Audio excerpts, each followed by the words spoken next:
उन सबको ऐसे हंसते हुए देखकर मुझे काफ़ी गुस्सा आया। मन में आया कि कुछ जवाब दूं, पर मन को मार कर वहाँ से चली गई। अगर जवाब देती तो मार का पड़ना तो तय था। फिर ये बात मेरे पापा तक पहुँच जाती। फिर उनका वो घूर कर देखना तो माँ की मार से भी कहीं ज़्यादा खतरनाक था। इसलिए वहाँ से चली गई। फिर व्यस्त हो गई खेल में अपनी बहनों और अपने ताया जी के लड़कों के साथ। मेरी छोटी बहन मुझसे 6 साल छोटी है।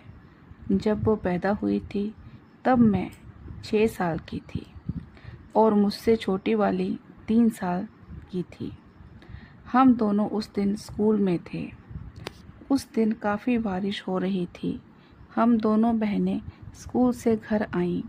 घर में आस पड़ोस की 2-4 औरतें बैठी थीं। जैसे ही हमें देखा तो कहा, लो एक और आ गई। और हमें तो जैसे कोई खिलौना मिल गया हो। मेरी सबसे छोटी बहन घर पर ही पैदा हुई थी। मैं उसे देखने जल्दी से अपनी माँ के पास गई। तौलिए में लिपटी वो छोटी सी आंखें बंद करके सो रही थी। मैंने उसे देखा और फिर बाहर आने लगी। उस कमरे में उस समय मेरी दादी मेरी माँ के पास दूसरी चारपाई पर बैठी थीं। उनके हाथ में एक बड़ा सा स्टील का गिलास था। शायद उसमें दूध था।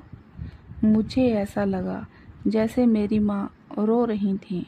मैंने उनकी तरफ देखा। उनकी आंखों में आंसू थे। वो मुझे इस तरह से देख रही थीं जैसे कुछ कहना चाहती हूँ, पर कुछ भी कह ना सकी। तभी मेरी दादी की आवाज़ सुनाई दी, कोई बात नहीं, तूने नहीं पालनी तो मैं इसे पालूंगी। भगवान का दिया सब कुछ सही है। इसके हाथ पैर सही हैं तो फिर दुख क्या है। मैं कमरे से बाहर चली आई।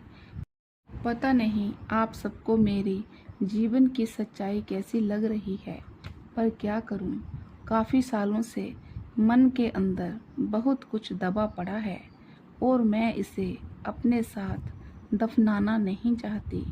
अपनी आप बीती बचपन से लेकर अब तक जो कुछ भी मेरे साथ हुआ बीता सब बताने का मन चाहता है।